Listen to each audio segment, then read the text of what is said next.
compuesta de muchas ondas. Ahora, eventualmente, la convección ha sido uno de los temas de mucho interés, que es en la ingeniería de los más utilizados para entender el transporte de energía.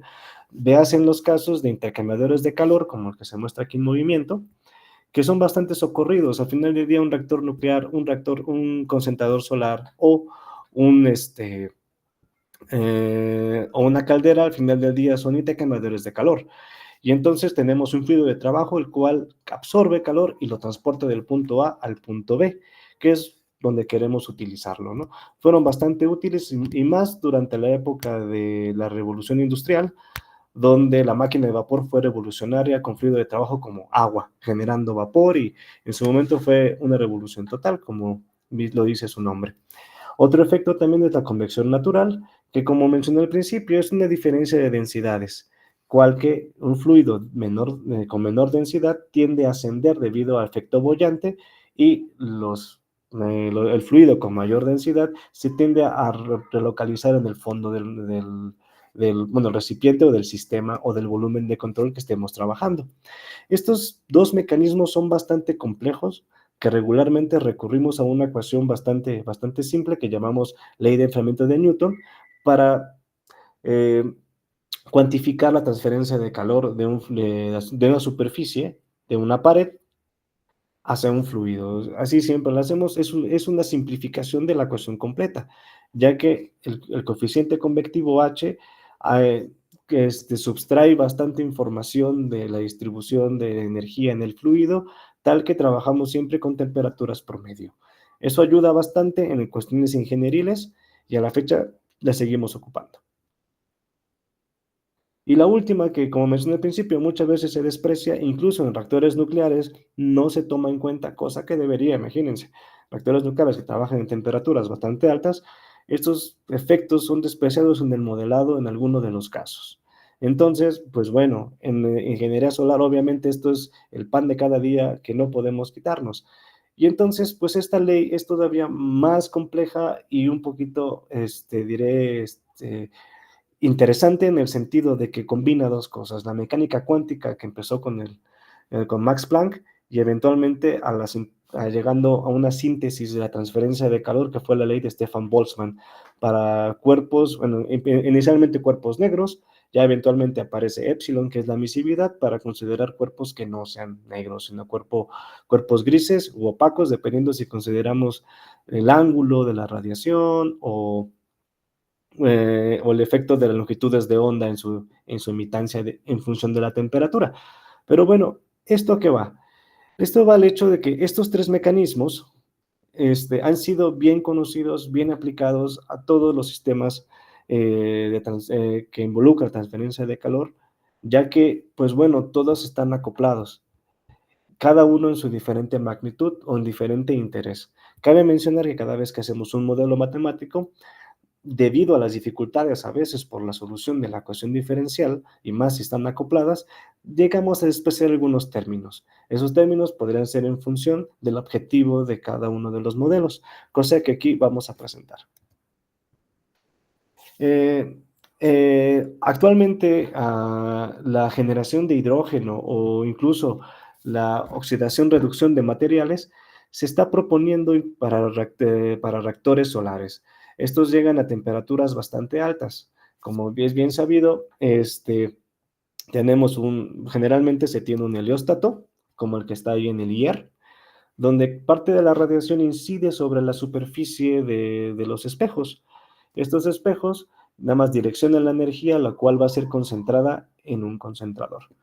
Este esquema que se encuentra en este concentrador y rebotaría los rayos solares justamente en el punto focal donde queremos que incida esa radiación concentrada. Este esquema que vemos aquí creo que es muy conocido por ustedes, es un emblema incluso del IAR, que es el sistema, con su helióstato, el IOCER, perdón si me equivoco, me pueden corregir sin ningún problema. En esto basa que Durante los años 2014, por esos 2012, 13, 14, por esos tiempos, el doctor Hernando Paredes Rubio, colaborador, creo que de ustedes y también mío, estuvo trabajando fuertemente en el caracterización de un reactor solar tipo M&M, que es multitubular, multitareas, lo cual llegó a calibrar justamente en el IER, en este concentrador, en este sistema. Lo cual, pues bueno, llevó a un diseño nuevo de un tipo de reactor solar, en este caso, donde obtuvo una patente al respecto, porque él en su diseño no ocupó ningún tornillo. Fue totalmente armado tipo Lego, con un tipo de ensamblaje modular, lo cual, pues bueno, innovaba en ese sentido. Como podemos ver de este lado, en esta figura, vemos desde la parte superior cómo es la vista del reactor.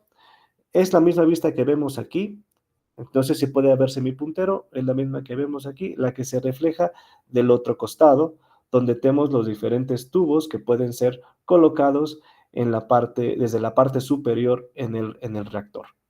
En este caso, bueno, aquí se muestran todas las características del reactor, donde la parte amarilla consta de una parte aislante para evitar las pérdidas de calor hacia el ambiente. Los diferentes agujeros que se muestran en la parte superior son las diferentes posiciones en las que pueden ser localizados los tubos donde va, en este caso no hay reacción, solamente se buscaba caracterizar el reactor. Y bueno, aquí pueden ser colocadas en función de la configuración más aceptable para la transferencia de calor. Cabe mencionar que eso es un trabajo arduo, buscar la mejor configuración en la cual la transferencia de calor sea totalmente homogénea en este tipo de sistemas, y por ello, pues bueno, si es necesario, recurrir a la simulación. ¿Por qué? Porque es más barato que estar haciendo estreses térmicos a materiales que eventualmente pueden fallar. En la vista frontal vemos ahora sí los diferentes tubos que se verán como en una radiografía, por llamarlo así, y un punto donde se concentra la energía. Esta ventana donde pasa donde pasa la radiación concentrada y va eventualmente a colisionar esos fotones con la superficie de los tubos, y va a ser una distribución de radiación a todas las paredes de forma compleja, porque van a intervenir, como ustedes bien saben, los factores de forma, que no son nada fáciles de calcular para geometrías no convencionales, así como las emitancias, absortancias y reflectancias de cada uno de los materiales en cuestión. Bueno, viéndolo de perfil, tenemos aquí el mismo reactor y ejemplifica lo mismo mencionado.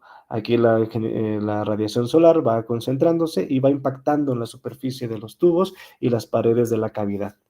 Se encuentra aislada y dentro de los tubos fluye aire a una razón de 1 litro por minuto, sabiendo que el aire no es tan denso. 1 litro por minuto es casi nada comparado con 1 litro de agua por minuto. Entonces tenemos un flujo bastante laminar en la parte interna de los tubos, y asimismo se mete hidrógeno desde la parte superior, un flujo de hidrógeno hasta la parte inferior de todo el reactor, esperando tener una temperatura homogénea. Bueno, eso es lo que se espera, pero el impacto fue prácticamente nulo, que veremos eventualmente. Asimismo, la instrumentación del sistema constó de bastante termopares tipo K y tipo S para los regímenes de temperatura en los cuales va a estar operando el sistema. Esto fue un proyecto bastante grande, bastante ambicioso, en lo cual, pues bueno, ya se han tenido algunos resultados, y se espera eventualmente hacer los mismos experimentos, pero con reacción para generación de hidrógeno o para reducción de materiales. Aquí podemos ver algunas imágenes del sistema ya instalado, que tenemos el helióstato, tenemos el atenuador que funge como para mentir o para aparentar o simular nubes que pueden eventualmente suceder, que prácticamente se cierra parcialmente o al ángulo que nosotros queramos, para tener una simulación de nubes y así reducir la cantidad de radiación que va a incidir sobre el concentrador, que eventualmente va a caer la radiación concentrada en nuestro pequeño reactor. Bueno, en este sistema, en este sistema experimental, se hicieron varios tipos de arreglos, así como tipos de secuencia. En este caso, voy a recordar un poquito para acá. Lo que vamos a analizar en esta simulación y modelado del reactor solar multitubular multitareas, que se encuentra aquí presente, son este tipo de configuración donde bueno, los tubos, donde va a incidir la radiación, tienen una configuración como de arco. Obviamente aquí señaló un poco, la radiación entraría por esta cara y aquí estará la distribución de radiación dentro de los tubos y las paredes. Entonces, con esta configuración se llevó a cabo una secuencia en la cual que la radiación concentrada se iba cambiando en función de la apertura o cierre de los atenuadores. Aquí, de este lado, del lado derecho, podemos ver la temperatura en Kelvin de cada uno de los termopares, termopar 1, termopar 2, 3, 4, 5, así como la radiación que se concentró en el spot que teníamos del reactor.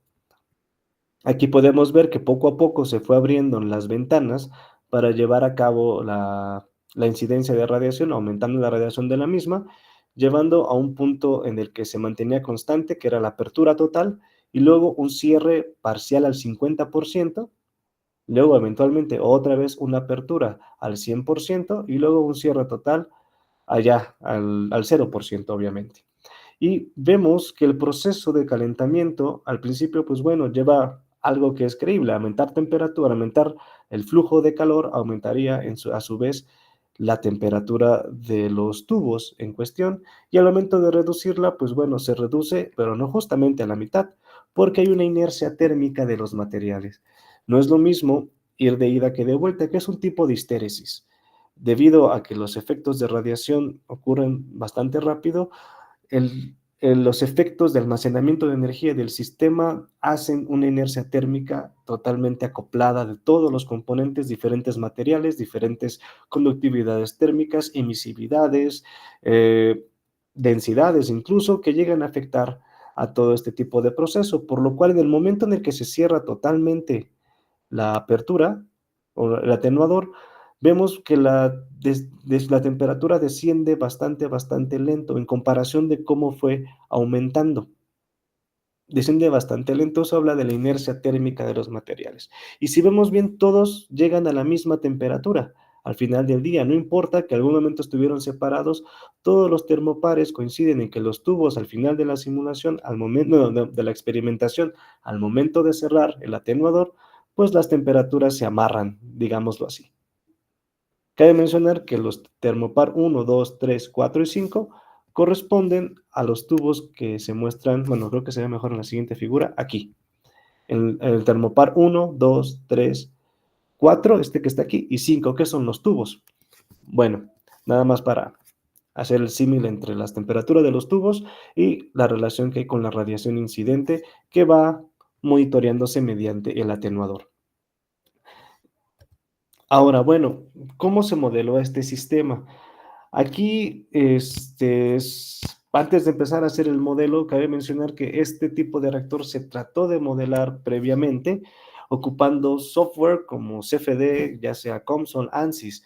Como bien sabemos, esos códigos consumen bastante recurso computacional y, pues bueno, llegan a ser complejos en sí mismo, cosa que no es malo, pero viendo a veces las dificultades de poder analizar o depurar el input que estamos realizando, pues cabe la necesidad de realizar códigos con mayor rapidez en simulación, que sean económicamente más baratos, hablando desde el punto computacional, y lo cual nos permita simular más veces e ir mejorando nuestro trabajo en cuanto al modelado a los modelos matemáticos pertinentes. En este caso, lo que se hizo fue dividir al sistema, que es el reactor como se encuentra aquí, dividirlo en 9 componentes para atacarlos de forma independiente, pero que tengan la interacción de los fenómenos en cuestión, o sea, que sientan la transferencia de calor en sus diferentes manifestaciones, pero cada cuerpo modelado de forma independiente. Obviamente, en este sistema lo que hicimos fue, bueno, vamos a modelar primero los tubos del 1 al 5 para llevar una numeración concreta y las paredes derecha, izquierda, arriba, abajo y la pared frontal. ¿Por qué? Porque aquí lo que nos va a interesar ahora, bueno, ya tenemos las paredes, ahora si vemos bien, no hay una interacción directa entre la pared 9 y la pared, sí, el componente 9 que es la pared frontal, y la pared de atrás, que es la pared 7, no hay interacción directa, pero la radiación sí existe entre esos dos cuerpos. Entonces, eso nos lleva a tener que realizar un modelo que contenga tanto la radiación como la convección y la conducción de forma simultánea, no de forma aislada. En el modelo de los tubos, lo que se hizo fue un modelo pues algo simplificado para acelerar el proceso de simulación. Si ven, discriminamos la conducción térmica radial porque los tubos son bastante delgados y el término de los tubos se encuentra aquí, lo cual nada más hicimos el balance de energía en la parte externa que sucede tanto de la radiación que incide proveniente del Sol, la radiación reflejada, la transferencia de calor por convección que iría al nitrógeno, la emisividad de radiación del sistema y internamente tendríamos lo que es la transferencia de calor por convección por el aire que fluye adentro de los tubos. Aquí hacemos el balance de forma radial, despreciando los efectos conductivos, ya que el tubo era bastante delgado para este análisis y le metimos mayor ímpetu a la distribución de temperatura en la componente axial. Obviamente dejamos vivos los términos temporales. Aquí está toda la nomenclatura para tener consistencia de cada una de las variables que se encuentran aquí presentes y, bueno, para no generar tanta confusión con tanta variable. Eso fue en cuanto a los tubos. En cuanto a las paredes, se resolvió en dos dimensiones porque la componente radial axial aquí sí tiene un impacto, ya que el sistema puede estar, como se encuentra aislado, la transferencia de calor en la componente X, que es la componente en la horizontal, por llamarlo así, sí tiene un impacto considerable y también la componente axial, ya que la temperatura de los tubos tampoco es constante en esta componente. Entonces los tubos, o las paredes se resolvieron de forma radial, axial, bueno, radial, axial, bueno, esto considerando como si fuera radial, pero es la componente horizontal, y también considerando únicamente las transformaciones de energía por convección y radiación como una condición de frontera en las paredes. En la pared interna tendríamos obviamente la emisión de los componentes, la convección que habría entre el nitrógeno y la pared, la radiación aceptada, bueno, recibida más bien por el Sol y la reflectancia de la misma pared. Y hasta fuera de la pared lo que tendríamos sería simplemente convección con el ambiente. Despreciamos ahí en este caso los efectos radiativos. Les comento, a veces uno lo hace por practicidad, pero hay que tener presente cuál es el objetivo y cuáles son los efectos o fenómenos con mayor importancia. Ahora, por el caso de los fluidos que pasan dentro de los tubos y alrededor, y adentro de la cavidad, perdón, pues ocupa un modelo unidimensional. Bastante sencillo, pero funcional al final del día. La cavidad no es muy grande. Entonces, este modelo resultó adecuado, ya que únicamente consideramos el transporte de energía en la componente axial. Obviamente consideramos la inercia térmica por los efectos de acumulación. Asimismo, pues bueno, nada más la transferencia de calor que habría hacia el fluido. Cabe mencionar que los fluidos estos en cuestión, que es aire y nitrógeno, son prácticamente transparentes hacia la radiación, por lo que los efectos convectivos tienen mayor impacto que los efectos radiativos en los fluidos dentro de los tubos y dentro de la cavidad. Por ende, los efectos de radiación son totalmente despreciables en este sistema. Si el medio fuera un medio participativo, la ecuación se complica y habría que añadir también la absorción de la misma radiación de los componentes dentro del reactor en el fluido. Y ya para finalizar, lo más complejo, como se menciona y a veces despreciado, es la radiación. Aquí se hizo un modelo de radiación térmica de método directo o método matricial, también conocido, que se aplicó en dos dimensiones. Este modelo es bastante genérico, te permite calcular la emisión de radiación de los cuerpos, de n cuerpos que haya dentro de un sistema cerrado y, bueno, y a calcular básicamente las radiosidades, que es lo que nos interesa. Calculando las radiosidades, eso nos permite eventualmente calcular el calor que se emite o se absorbe. Este signo menos cabe mencionar porque este modelo está realizado para cuando emite es positivo, cuando absorbe es negativo.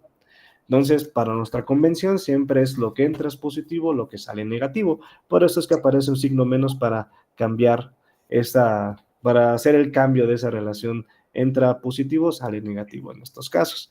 Y este modelo permite n cuerpos. ¿Qué ventaja tenemos? Pues nosotros consideramos 9 cuerpos. Entonces, vamos a hacer una matriz de 9 por 9 que va a ser solucionada por diferentes puntos axiales, ya que estamos trabajando 2D. ¿Cómo es esto? Si vemos el reactor desde arriba, veríamos varios tubos y una cavidad. Ahora bien, si hacemos diferentes cortes axiales, veríamos la misma figura.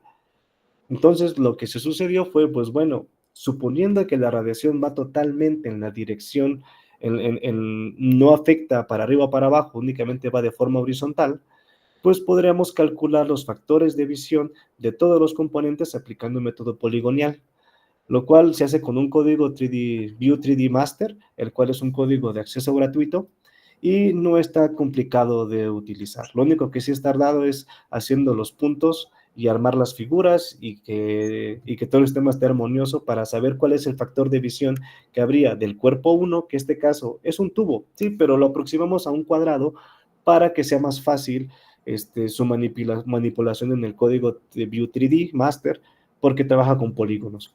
Entonces, lo que calculamos con el código fue saber cuál es la radiación, el factor de visión del cuerpo 1 a los diferentes cuerpos que se encuentran aledaños en el sistema.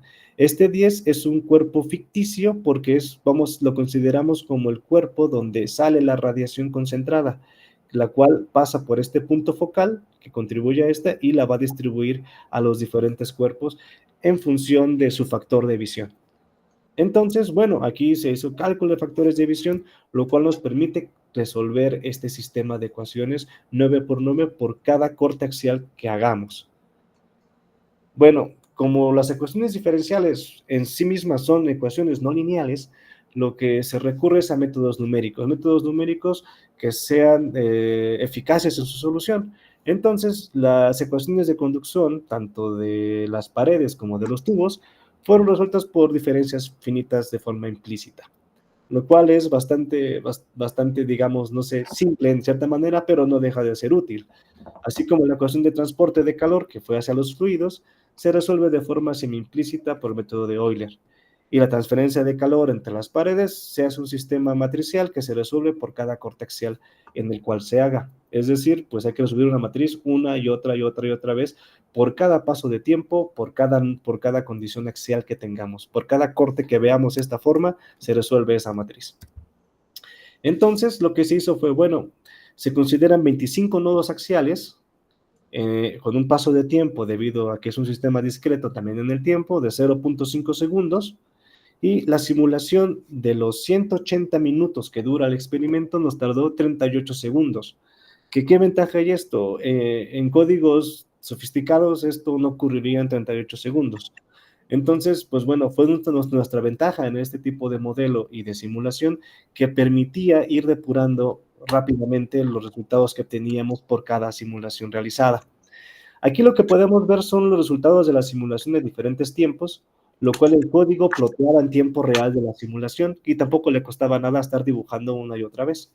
Para el tiempo 20 minutos, tenemos un calentamiento parcial dentro de los tubos, lo cual es consistente, ya que en el tiempo 5, 10, bueno, aquí son 10, 20 minutos, pues todavía no estamos totalmente calientes en los diferentes tubos. Ya al llegar al minuto 40, pues llegamos casi a un máximo de su calentamiento en esta primera etapa.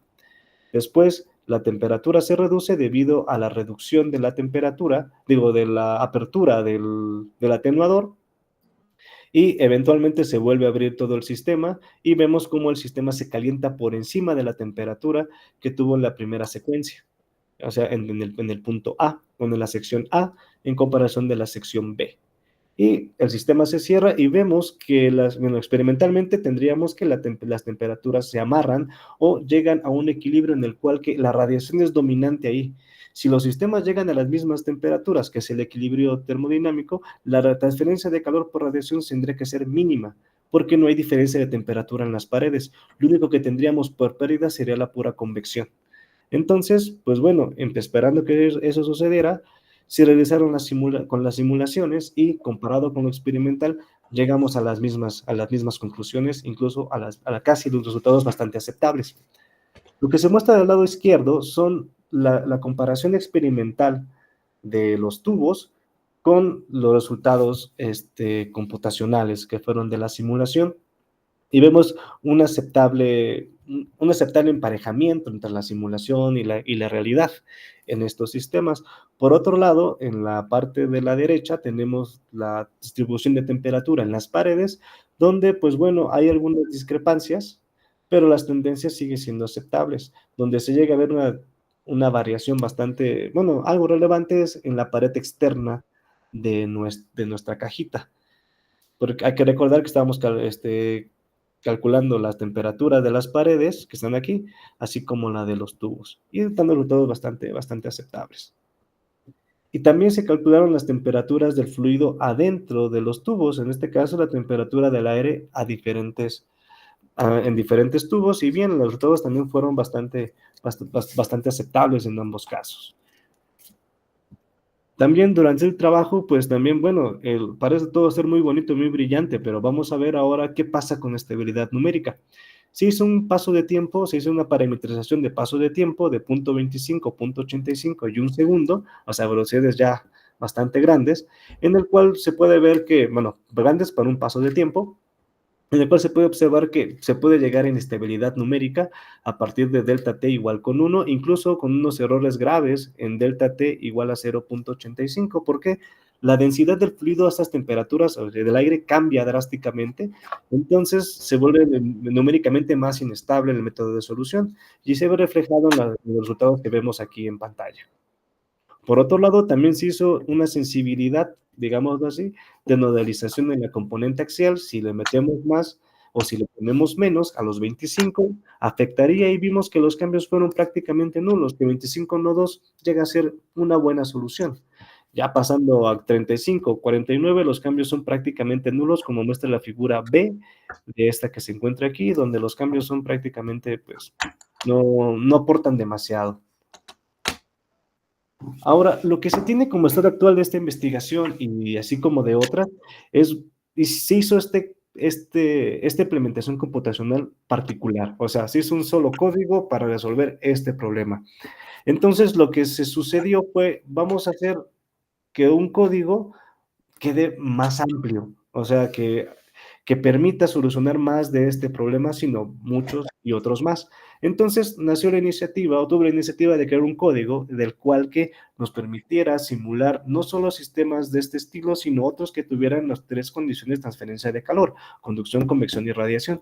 Entonces nace esta iniciativa, CLANESI, que es Thermohydraulic and Heat Transfer System, lo cual es una iniciativa nacional en el cual uno como usuario puede crear un input y simular ese tipo de sistemas a velocidades rápidas. Se le conocen como códigos de sistema porque ya tienen ciertas geometrías ya dentro del código y nada más vamos llenando ciertas características de propiedades del fluido, etcétera. El estado actual de esto, el código al principio se enfocó nada más que trabajar en flujo en dos fases, o sea, agua y vapor, que llegara a hacer la transición de flujo en dos fases, en sus 4 regímenes: ebullición nucleada, transición de película y subenfriada, pero ya lo pudimos extender más y ya se pueden leer más fluidos, no únicamente agua, los fluidos que el usuario le pueda poner, que puede ser aire, nitrógeno u otro que sea de interés, aceites térmicos, eso ya será en cuestión del usuario. También puede soportar, no le quitamos el hecho de que pueda soportar flujo en dos fases en agua porque es bastante útil en otros campos. La presión mínima y máxima de operación en el caso de agua es de 1.1 megapascales, que es decir, que es una atmósfera, hasta 23 megapascales, que es aproximada a la presión crítica del agua. Puede operar en cuestiones de agua entre 275 a 2300 Kelvin, puede aguantar 79 componentes sólidos como tubos, paredes, etcétera, y fluidos, o sea, fluidos que van aunados a esos componentes, 79 fluidos. Esto quizá, pues no sé, para mí se me hace demasiado, pero queda útil para algo más complejo. y se pueden hacer volúmenes de 59 componentes. ¿A qué me refiero? En vez de ocupar 25 nodos, te permitas a 79 nodos, lo cual es todavía una brecha todavía más grande.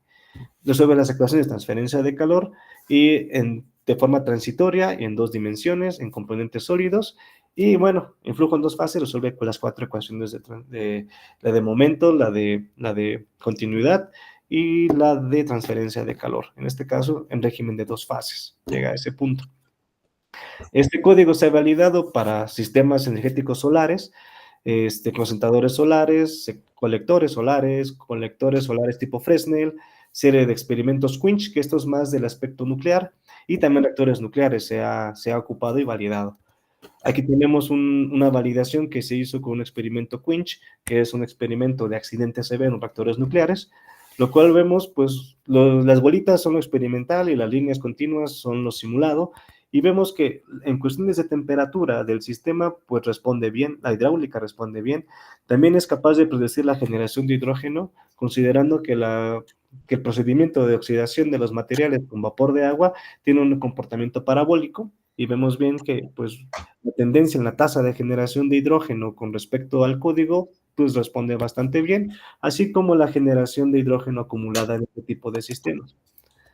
Asimismo, recientemente se publicó un artículo al respecto, un modelo que permitiera calcular en condiciones de flujo en 2 fases, el calentamiento de agua dentro de una cavidad de un concentrador tipo Fresnel, lo cual, pues bueno, aquí vemos los valores experimentales, así como los valores que el modelo presenta. Y pues son bastante aceptables en condiciones de flujo en 2 fases, así como también la caída de presión, así como también la calidad, y también llega a verse el aspecto de la inestabilidad de Ledineg, que va por caídas de presión y por el hecho de que hay un cambio de fase, por este tipo de cambio. Actualmente el código, ya le pusimos una interfaz, ya se le programó y se puede ver en tiempo real las simulaciones.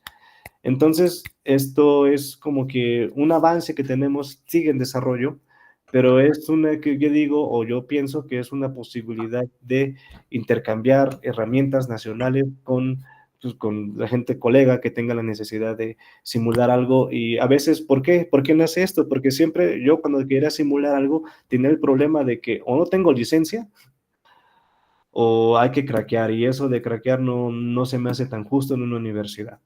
Entonces, pues nada nos ata a crear nuestras propias herramientas y nuestras propias ciencia y tecnología que tenemos la capacidad.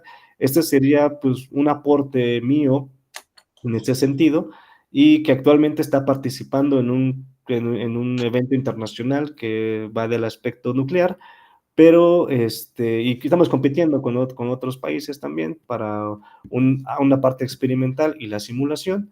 Entonces, este proyecto Tlanesi tiene todavía mucho que dar y mucho que aportar. Por mi parte, muchas gracias por su atención. No sé si tengan alguna pregunta o duda. Muchas gracias. Pasamos a la sesión de preguntas, la cual se atiende pues alzando la mano, ¿no? Y le damos la palabra. ¿Dejo de compartir? No, si quieres sigue compartiendo por si alguien tiene alguna duda con una diapositiva. Vale, muchas gracias. El doctor Luar Moreno levantó la mano. Adelante, Luar. Gracias, Ernesto. Muy, muy interesantes los comparativos del modelo con el experimento. Nada más me quedan un par de dudas que no sé si me pudieras ayudar con ellas. Hay una parte donde están puestos los ejes X, Y, Z que se están tomando para el modelo. Ahí está. Ajá. Como que no están así de regla de mano derecha, ¿verdad? No, ahí fue porque, bueno, este fue un artículo ya publicado y respondimos al problema era sugerencia del revisor, que era hacer el dominio computacional. Entonces nos pedían ese tipo de referencias. Ok, sí, porque bueno, no sé en la cuestión de los gradientes si tenga algún efecto en los jacobianos o algo así, supongo que no. No le afecta. Ok, y en donde están las ecuaciones del modelo, en donde tienen las emisividades, ahí, Ujú. en ese entiendo que están asumiendo que ya hay equilibrio térmico, ¿no? No, no. Aquí las temperaturas TI, que es la temperatura de cada cuerpo en la superficie, puede variar.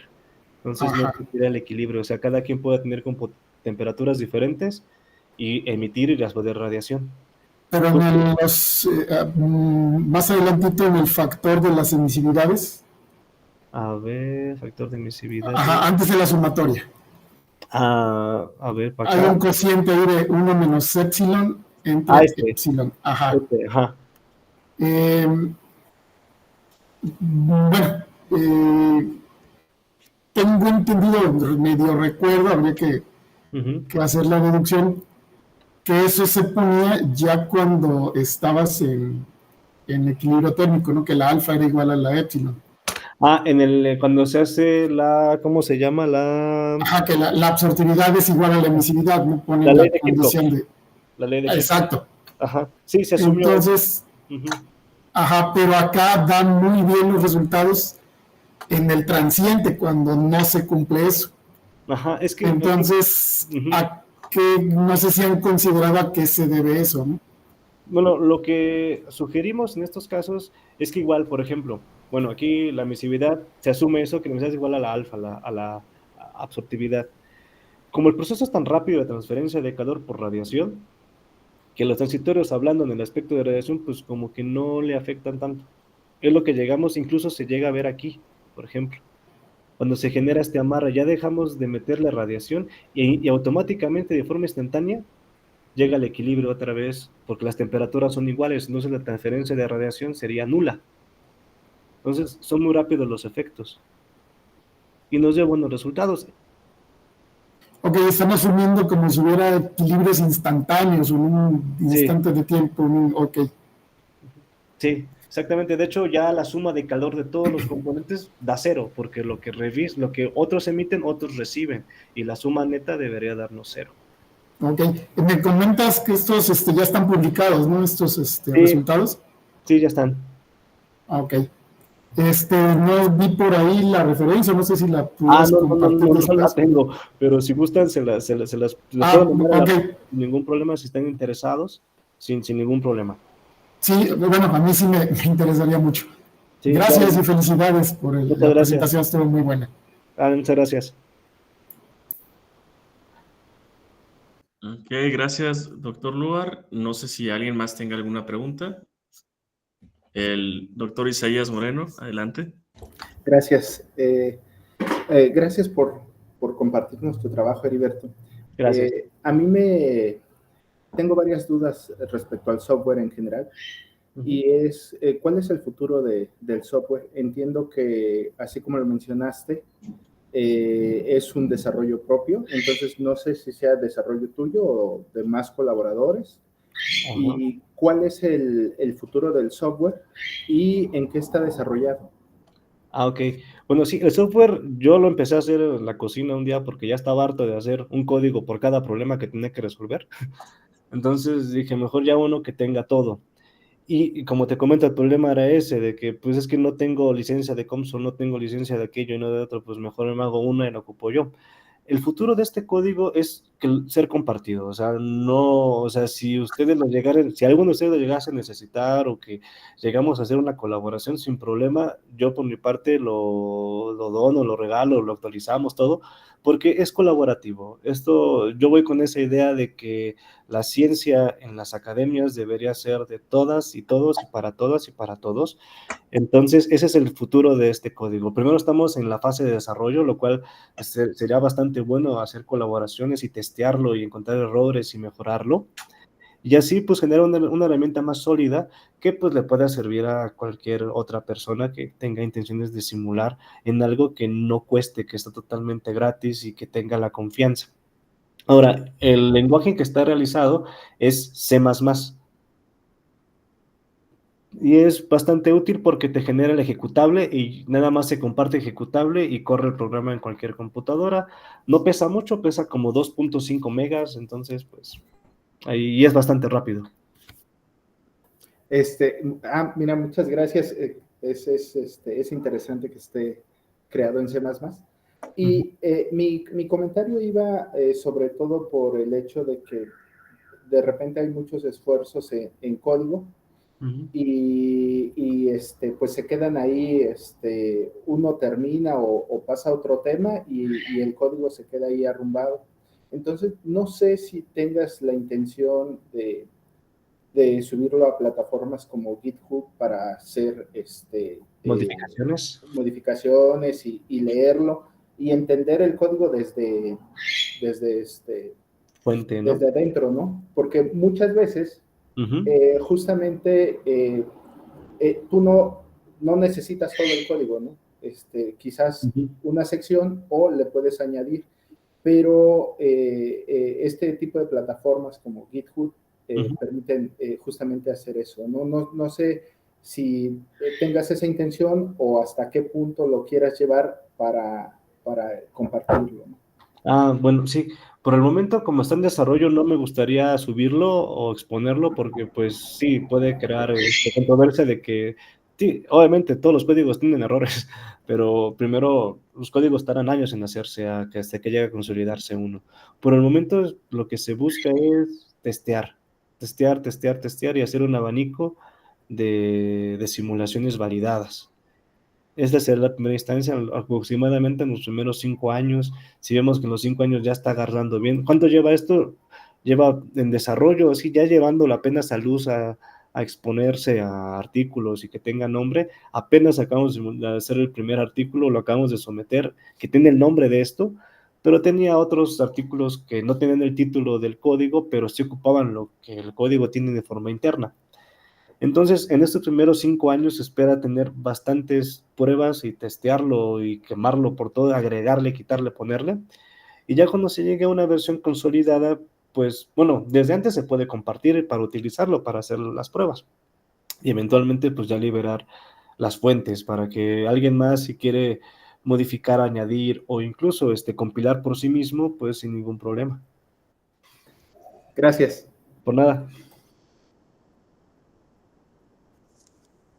¿Alguna otra pregunta? El doctor Claudio, adelante.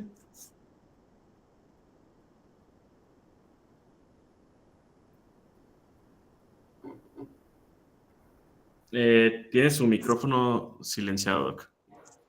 Sí, perdón. Gracias, Heriberto, por tu presentación. Por nada. Te comento que me surgieron varias dudas y quiero entender qué hiciste realmente, el problema físico que resolviste, ¿no? Entonces, si pudieras presentarme tu reactor. Es el doctor Hernando, de hecho. Bueno, el reactor de Hernando, sí. Es Ok, nada más, lo que quiero entender es, entiendo que en la cajita, en el paralelepípedo que tienes, hay un agujero ahí, ¿no? Ajá, aquí, entonces, ¿no? Exactamente. Ajá. Entiendo que la radiación solar está entrando ahí.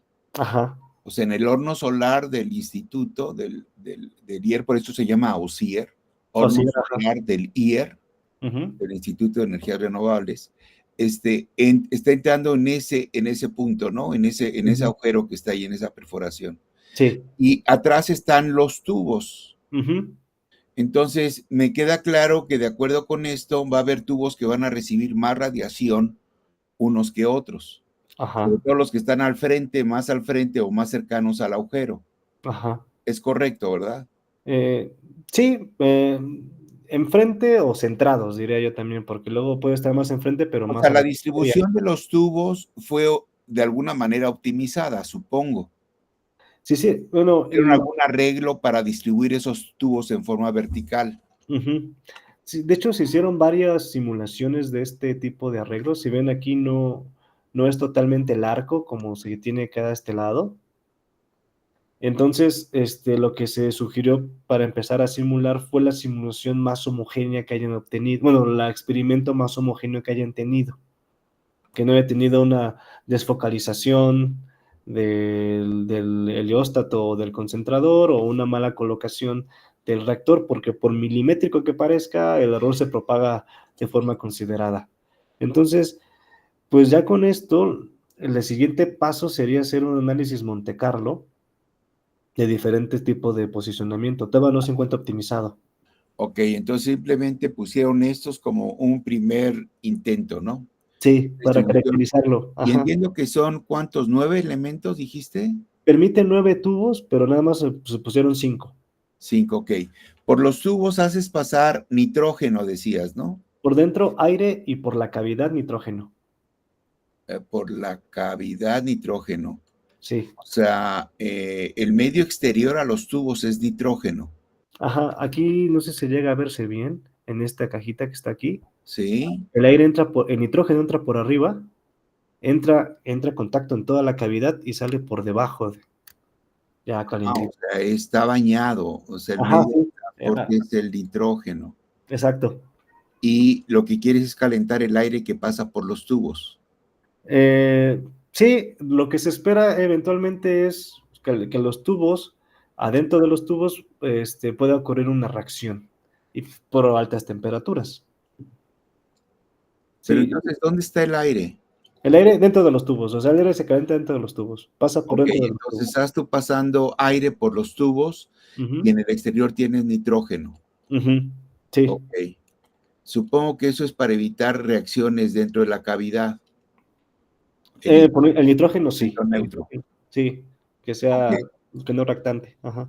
Sí, porque si tuvieras oxígeno, podrías, Oxidar. se podrían estar oxidando los tubos, ¿no? Sí, sí debe ser un Ahora, buen punto. este diseño de reactores para que haya reacciones a través de los tubos. Ajá. Sí. Ok. En este caso, tu estudio es solamente térmico, no hiciste ninguna reacción, obviamente, ¿no? No, de hecho, el reactor todavía no está disponible para que haga reacción. Ok. ¿Tienes idea de qué tipo de reacciones piensan hacer ahí? Lo que se busca es generación de hidrógeno, hasta donde yo entiendo con el doctor Hernando. Él lo que quiere es oxidar, ya sea, o no sé si, igual si me equivoco, yo de verdad ignoro mucho esa parte de la fosoquímica solar. Con él me estoy empapando y estamos colaborando. Lo que quiere es oxidar perovskitas para la generación de hidrógeno o óxido de cerio, calentarlo para quitarle oxígeno y llevarlo otra vez a CO, óxido de reducción, ese tipo de reacciones es la que quiere él en ese Sí, sentido. pero lo que yo entendería en cualquier caso, lo que me estás diciendo es que a través de los tubos van a estar circulando.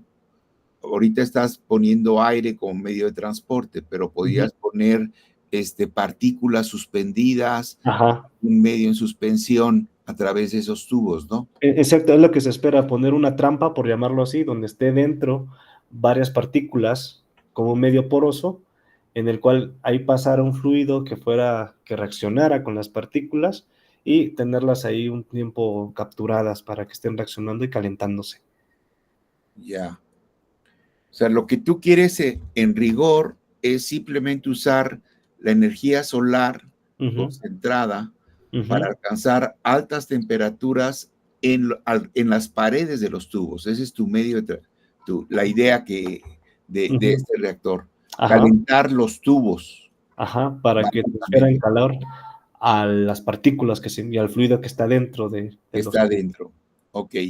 Esta supuesta reacción, o sea, el sumidero de calor que tendrías en los tubos, no lo simulaste, ¿verdad? No, porque en dado caso esa reacción se espera hacer con vapor de agua.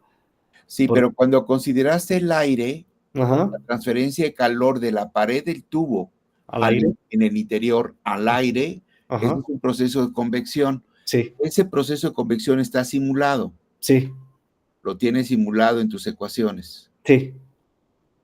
Ok. Entendí que manejaste varias aproximaciones. Sí. Por ejemplo, en el caso de cómo simular el intercambio radiativo de los tubos, estás usando un modelo efectivamente de 6 corte. en punto. En 2 dimensiones nada más. Sí. O sea, estás simplemente simulando círculos que tienen una distribución y quieres saber, cada tubo tiene una temperatura. Ahora, cada tubo tiene una temperatura, pero por la forma del horno, de cómo llega la radiación, esa temperatura va a tener una distribución angular. Sí, de hecho, si vemos la ecuación, no considero la componente angular. O sea, Entonces, ¿qué temperatura le estás asignando a ese circulito? una temperatura promedio. No, no es esa, no es esa, es la radiativa.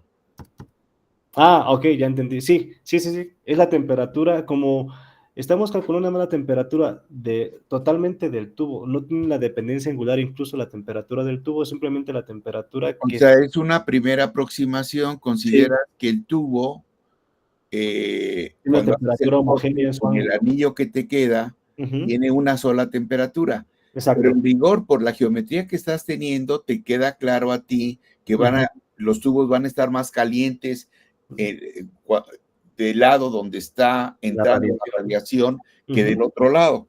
Sí. O sea, es bastante más complejo el problema, digamos, ¿no? Sí. De hecho, eso se ha intentado antes. Digo, se ha intentado con COMSOL incluso, pero el tiempo de simulación sí es estratosférico. Y además porque ocupa el método de Monte Carlo para la distribución de radiación. Entonces, imagínense. Bueno, se usa Monte Carlo para muchos problemas. Sí, Incluso este es un problema típico donde se usa Monte Carlo. Pero para el transporte radiativo, para el convectivo y conductivo, no. No estás usando Navier-Stokes, ¿verdad? No te metes en el tema Navier-Stokes. No. Estás suponiendo entonces flujo laminar en todo tu problema. Una temperatura. El nitrógeno, cuando entra a tu cavidad, pues entra por arriba y sale por abajo en el cubo que tienes, ¿no? Y al entrar, estás suponiendo que hay un flujo laminar en toda la cavidad. ¿Cómo es ese flujo?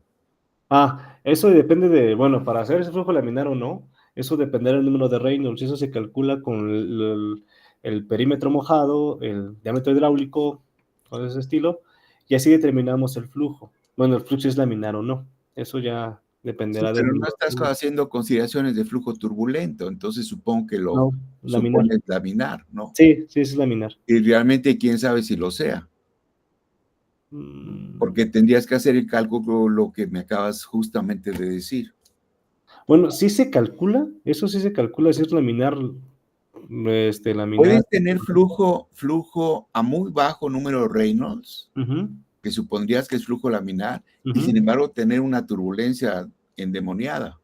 Sí, depende de la geometría. Lo podrías simplemente ver ahí, meter un cigarrito, metes un cigarro ahí, y ves cómo se comporta el humo.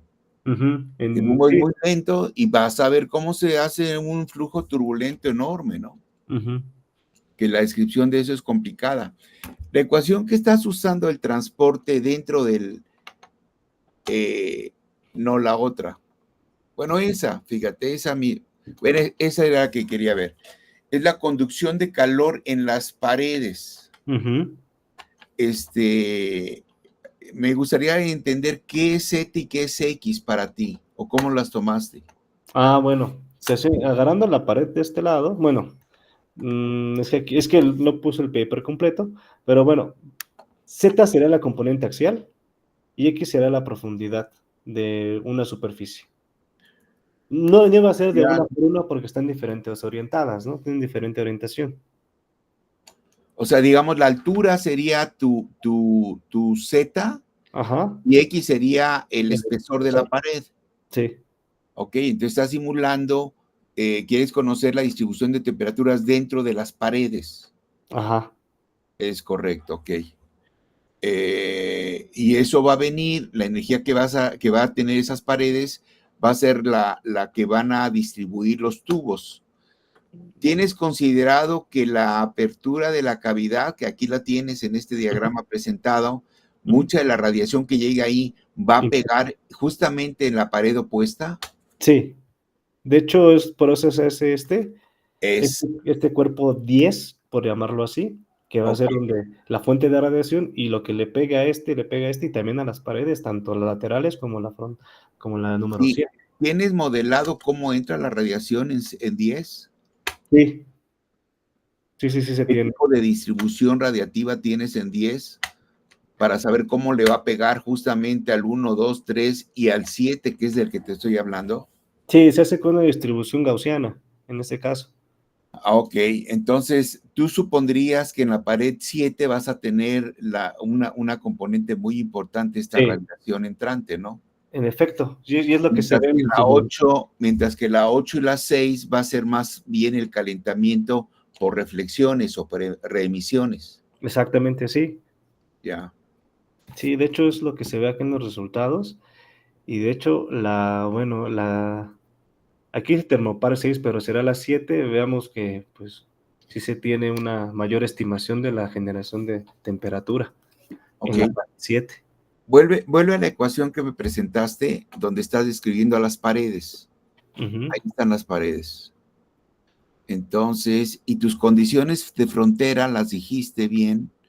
El primer término es el temporal, de inercia térmica, y los otros es las distribuciones, Laplace. Y ujú, abajo tiene sus condiciones de frontera. ujú, En X, que es en el interior del reactor, ujú. tienes la Q que entra. ¿Esa Q que es la primera? La Q de emisividad del cuerpo, o sea, por el balance energético de ¿De los cuál cuerpo? del modelo que se encuentra aquí, de este. Es la emisividad de todos los cuerpos que estén en contacto por radiación. O sea, con esta ecuación calculas la Q, Esta Q de emisividad, sí. O sea, es la emisividad por la porque las temperatura. otras son las radiosidades, ¿no? Ajá, calculamos Entonces, las la Q que emisividades. tienes aquí abajo, la Q de emisividad, Ujú. esa es la componente que pones en la otra ecuación, Sí, por cada I cuerpo que estén en contacto. por cada I cuerpo que esté. Entonces, esta Q es la Q que viene de todos los tubos, digamos, ¿no? Ajá, de todos los tubos y Emitida paredes. por los tubos. Ujú, O sea, los tubos absorben radiación que llega del concentrador, ujú. lo calientan y reemiten. Y Ajá. esta remisión la estás calculando con esta Q. ¿La Ajá. otra Q cuál es? No, la Q de emisividad es por la temperatura de los cuerpos, cómo emiten radiación entre ellos. Ok. La Q que sigue, la Q nitrógeno, es la por convección debido al aire que está pasando internamente, el nitrógeno que está pasando en la cavidad. Y después sigue lo que Esa Q absorbe. de nitrógeno, Ujú, ¿esa cómo la calculas? Es, por ley de enfriamiento de es la Newton. convectiva. Ajá, en la convectiva. Pero a ver, para que tú tengas convección, necesitas pues un medio y una pared. Ajá. La ley de enfriamiento de Newton te dice que la transferencia de calor de la pared al fluido Ujú, es directamente proporcional a la diferencia de sus temperaturas. en efecto, sí. Es el potencial térmico. Y la H, que es el coeficiente convectivo, es lo que te va a dar la proporcionalidad. Ujú. Entonces, este nitrógeno, ¿cómo lo estás calculando? Es todas las paredes, que son, ¿cuántos? ¿Son 6 paredes? 4 paredes. 4 Y, paredes que están transfiriendo calor al nitrógeno. ujú, y los Entonces, tubos esta Q de también. nitrógeno es la suma de todos esos transportes. Aquí se hace, no, aquí este nitrógeno es por una sola pared, porque son diferentes. Aquí esto es una sola pared, es la transferencia de calor que habría en una sola pared. Pero Entonces, debería ser las otras, por lo menos, según yo, son 6. no, deberían ser incluso las paredes y los tubos, pero eso va a todo el fluido. ¿Ok? Aquí de forma individual cada quien tiene su aporte con su Q nitrógeno, al calor que transporta dicho componente al nitrógeno. El nitrógeno suma todas. Entonces la pared esta ecuación que estás resolviendo, conducción en las paredes, ¿cuántas paredes consideraste? Esta ecuación que está aquí se hace para una sola pared y son 4 paredes. Por eso, entonces, Mm, aplicas esta ecuación para 4 paredes. exacto. Entonces vas a tener una W1, W2, W3 y W4. Ok, así me Sí. quedaría más claro. Ujú, Entonces esta Q de nitrógeno sería para esa pared. exactamente. Ahí yo le hubiera puesto un subíndice I, indicando Ujú, ahí a las paredes de análisis, ¿no?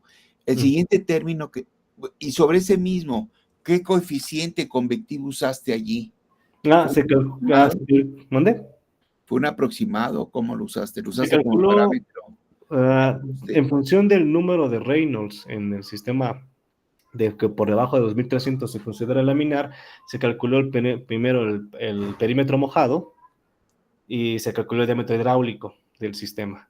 A partir del sistema hidráulico podemos calcular el número de Reynolds en función del flujo y nos quedaba laminar en nuestro caso, en nuestra investigación quedaba laminar y ocupamos la correlación de Sellars para determinar el coeficiente convectivo. A ver, fíjate, el problema es fuertemente tridimensional. Estarás de acuerdo conmigo en eso. Tiene Sí. la cavidad, nada más piensa en la pared que está en el fondo. Tienes por un lado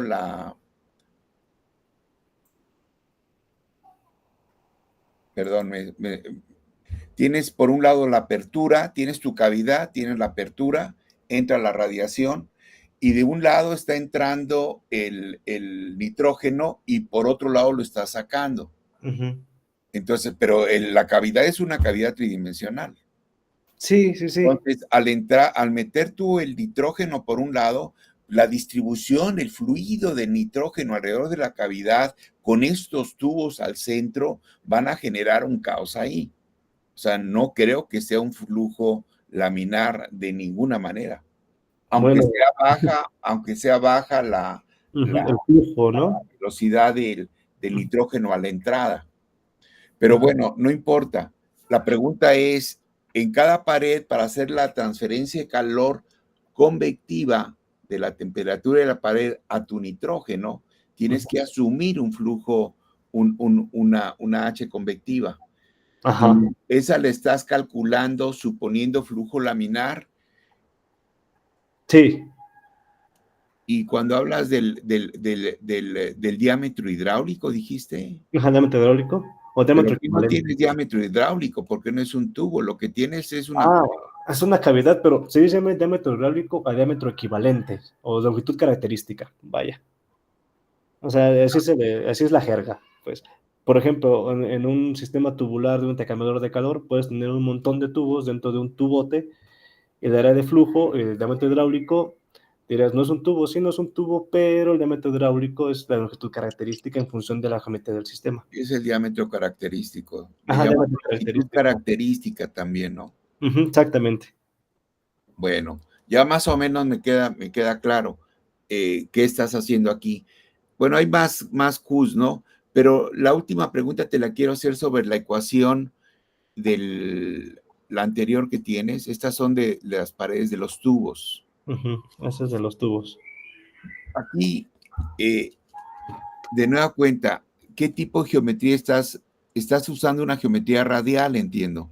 No, aquí lo que pasó fue, resuelvo la ecuación de forma axial, pero lo que tengo en cada componente radial lo resuelvo con un balance de energía en el espesor externo, en la cara externa y en la cara interna. No considero la conducción, en este caso.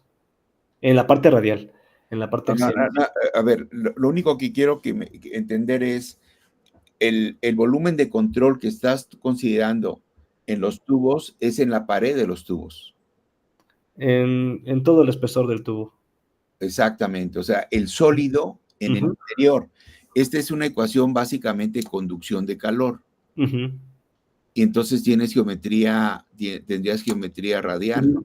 Ajá, radial cilíndrica. Bueno, cilíndrica. Cilíndrica, así es. Ok. Bueno, hay muchas dudas. Ya me colgué un poquito. Te agradezco mucho tu respuesta. No se preocupe, doctor. Queriendo entender lo que hiciste, ¿no? No, está bien, no se preocupe. Y hay otros participantes, entonces te agradezco tus respuestas, ¿eh? No, por nada, doctor. Está muy bien. Ok, la doctora Araceli tiene una duda. Adelante. Sí, gracias. Antes de mí creo que el lugar tenía la mano levantada. No sé si... No, era sobre un comentario de lo que había dicho el doctor Estrada, pero no, ya está zanjado. Gracias. Ok, bueno, muchas gracias por la presentación, Heriberto, muy interesante. Y también felicidades por el esfuerzo de desarrollar este programa que mencionas. Esperemos que le vaya muy bien. Mi pregunta es la siguiente, considerando todas estas observaciones que te hizo el doctor Estrada y pensando en el reactor de tornillo sin fin, que creo que ya, que alguna vez platicamos sobre eso, ¿no? ¿Crees que abordar el problema de transferencia de calor con esta estrategia funcionaría para un reactor de esas dimensiones? Eso sí lo veo más complejo, ¿eh? Eso sí, porque su geometría no es tan convencional, ese sí será un reto todavía. O sea, creo que este modelado no se ajustaría a ese tipo de geometría, pero no deja de ser resoluble, vaya. Entonces, pero sí llevaría más tiempo hacer, ahora sí, ese caso sí tenemos que trabajar uno en particular, una solución para ese problema, con sus asegúnes, obviamente, pero creo que en este caso, este modelado o este código no resolverían ese problema de forma satisfactoria. O será hacerle mucha talacha o sería más adecuado generar un modelo propio para ese tipo de reactor. Porque sí lo mostraste la vez pasada y sí lo vi y dije, no, la geometría sí está más complicada, pero no deja de ser posible. Hay mucha gente que es bastante ingeniosa, que a veces, aunque la geometría la ve más compleja, la acomoda como no tienes una idea y lo hace ver más sencillo. O sea, no, si un tubo en espiral, pues qué tal si te parece si lo vemos como un tubo largo y ya la cosa va agarrando forma y si sale una buena solución. Pero sería cuestión de igual de sentar, ver lo que se tenga al respecto y tratar de modelar esos tipos de geometría que, como bien sabes tú, no son nada convencionales. Ok, entonces se trataría de una serie de suposiciones que tratan de describir el problema, ¿no? Sí, de simplificarlo, o si no, pues si no se puede con la simplificación, pues considerar todas las variables. Ok, no, sí son un montón. Bueno, muchas gracias. Por nada. Ok, tenemos otra pregunta del doctor Claudio, adelante. Se me pasó preguntarte, Heriberto, sobre los métodos numéricos. Sí. ¿Estás familiarizado con volumen finito? Justamente yo estoy trabajando con volumen finito. Aquí este problema lo resuelve con diferencias finitas, pero las diferencias finitas me ata a muchos tipos de soluciones que ya quiero experimentar y el código Tlanesi lo estoy desarrollando en volumen finito, justamente para estirar geometrías, contraerlas, ser más versátil, vaya, y es más rápido su método de solución. Es que en volumen finito es posible usar coordenadas generalizadas. Y entonces problemas como las helicoidales que tenemos en el reactor Auger podrían de alguna manera simularse. Sí, es lo que he visto, que ese modelo está muy bueno porque puedes ocupar mallas no estructuradas y lo que te permite es calcular únicamente el gradiente en cada uno de los volúmenes. Así es. Los volúmenes. Hace los balances en cada uno de los elementos. Sí, y hay muchas formas de iterar esa transferencia del gradiente, que es el problema, porque como la geometría ya no está bien acomodada en arriba, abajo, izquierda, derecha, lo que haces es calcular el gradiente, es la parte medular de ese método, pero sí, ya estoy trabajando también en ese lado. Creo que ese será otro código que debería hacer para algo más extenso. Muy bien, gracias, Heriberto. No, por nada. Bueno, no veo más manos alzadas, no sé si haya alguna persona con dudas. Yo sí tenía una duda, Heriberto. Sí, dime. Respecto a dos cosas. Como que te escuché mencionar más de una vez el tema de que estuviera no sé si te refieres a la temperatura homogénea o a una distribución homogénea. Y esta no sé si te referías en el tubo o en toda la cavidad. Sí, lo que se espera, sí, dime, sí, perdóname, sí. Es que justo iba al relacionado a la otra, ¿no? En lo que nos presentas no veo un análisis de trazado de rayos, ¿no? Y también me parece que estás trabajando fuera de foco. Entonces, ¿cómo se distribuye la radiación que incide directamente sobre tus tubos? No me queda muy claro de qué forma lo estás haciendo. Si está calculado para que la radiación sea de la forma más homogénea, por así decirlo, o la consideras homogénea por por las propiedades de tus paredes, ¿no? Que me parece que son de grafito, ¿no? Ah, sí, son grafito. De hecho, deja comprobar otra vez. De hecho, la radiación no es homogénea.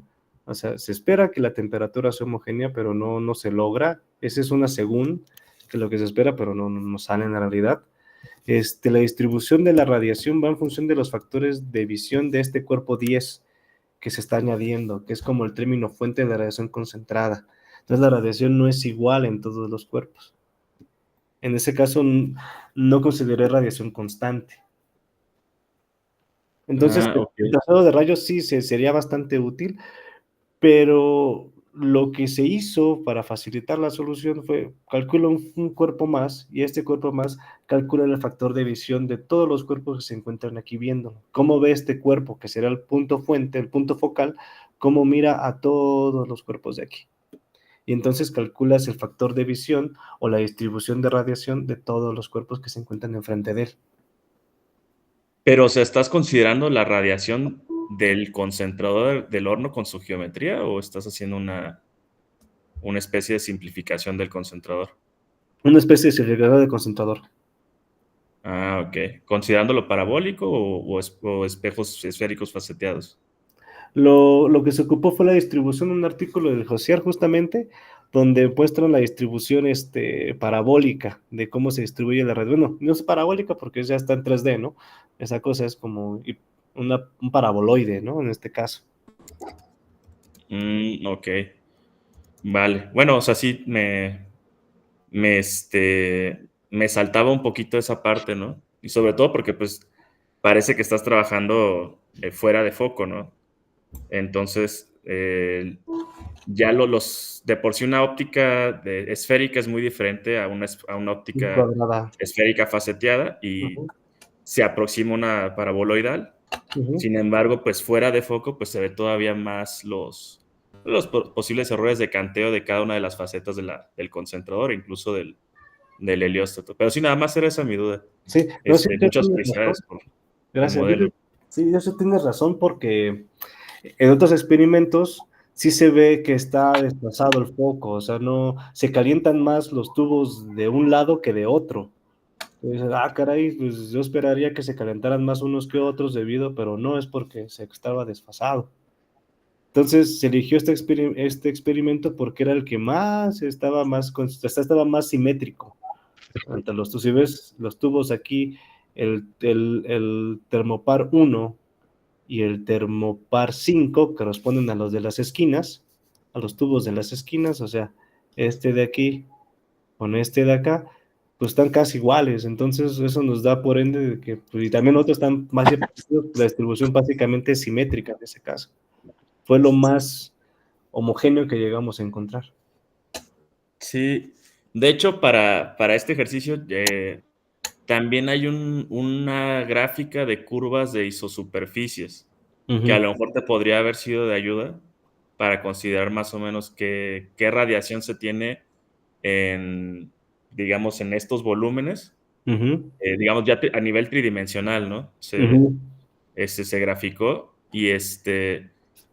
y por las dimensiones que tú manejas en tu caja, de 30 centímetros, me imagino que de centro a centro de los cilindros que están más alejados, pues seguro hay más de 25 centímetros, ¿no? Sí. Y aparentemente estás aproximadamente, esos están como que sean 10, 11 centímetros, probablemente 7 centímetros del foco. Si tu foco está donde se cruza la X, pues probablemente justo el spot de radiación todavía no se ha abierto lo suficiente para que le alcance a dar a esos, entonces probablemente se están calentando por la reflexión de las paredes, ¿no? Sí, eso pasó en otros casos. De hecho, sí, en otro tipo de ejercicios de estos, se veía cosas que no se esperan, que ahí fue por desfocalización, porque no está bien la apertura.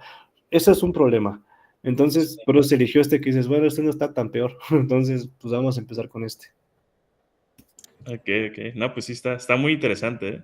No, gracias. Muchas felicidades. No sé si haya alguien más con alguna duda. Si no, pues agradecemos al ponente, el doctor Heriberto Sánchez, por su presentación, por su modelo. Vale, y pues gracias. lo invitamos a seguirse reuniendo a los seminarios de concentración e invitar a sus colegas. Muchísimas gracias, con gusto. Abrimos la cámara para tomar una foto, todos los que puedan.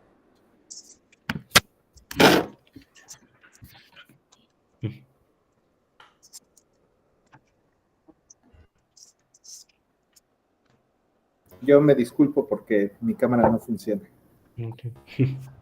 Ok, entonces... Y Arturo y Irving también. No, aquí estamos, Doc.